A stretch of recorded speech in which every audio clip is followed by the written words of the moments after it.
Hey families, I just wanted to make a quick video kind of explaining what we've been working on in class so that when the kids take some of this home this week to practice before our quiz, you guys kind of have an idea of what's going on.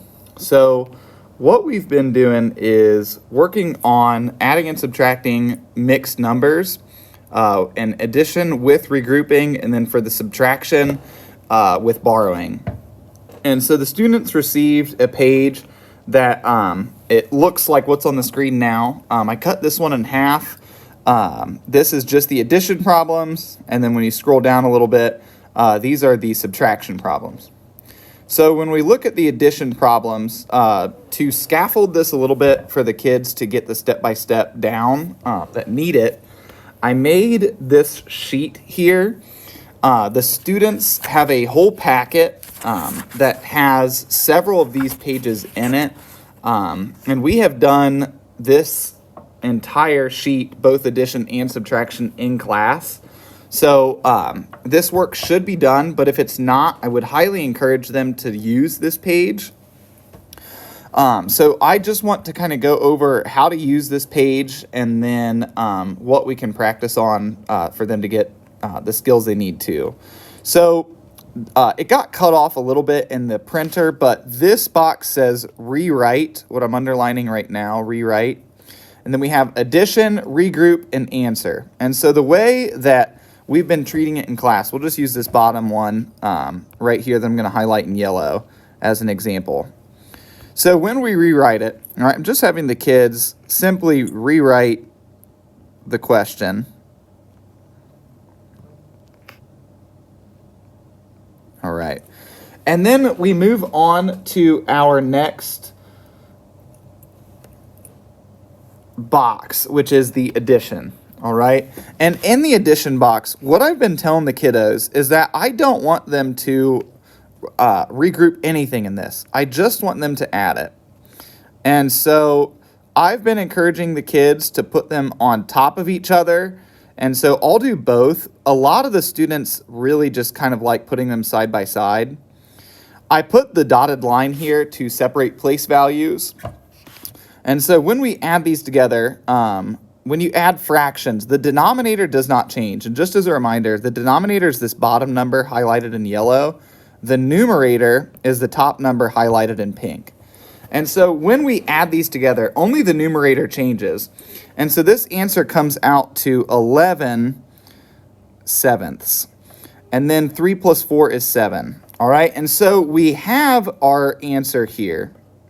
But we aren't done because what I'm circling here in blue, the 11 sevenths, is what we call an improper fraction. And that's what has been tripping a lot of the students up, is we cannot leave the improper fraction like this because the numerator is bigger than the denominator, which means that there's a whole number in there that we need to pull out. And so for regrouping, I'm having the students write it up top, the answer that they got from the addition box, and then we just simply work this section out. A lot of the kids have really liked drawing dots, and so I'm going to draw 11 dots because that is what is in the numerator. And so that means that I have 11 pieces. And then I'm going to circle groups of 7 because that is what that's what the denominator is. And so that tells me the maximum number that can go in a group. And so when I circle 7, I get one whole group right here with 4 sevenths left over. And so now I can add 1 to the number 7 to get 8 and 4 sevenths. All right. And so that is our addition. That's pretty much what we've been doing in class. I'm going to attach a couple YouTube videos as well to the online agenda that will be very helpful.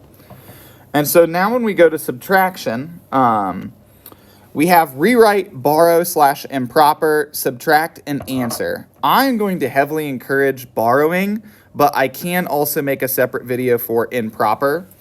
That just means making an improper fraction. And so we'll go ahead and use this bottom one as an example again. So we've got 7 3 sevenths minus 4 and 5/7.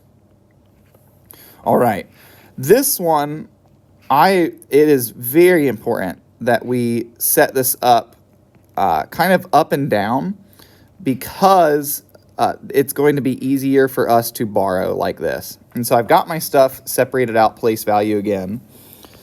And this part, all right, borrowing, we have to take 1 away from our whole number. And so when we take 1 from 7, we get 6. And so when we give 1 to this fraction, what we are technically giving is 7/7, because that's what the denominator is. And so I'm giving 1 whole fraction, because we know that 7/7 is really just 1 whole. And so when I add these two things together, now I get 10/7.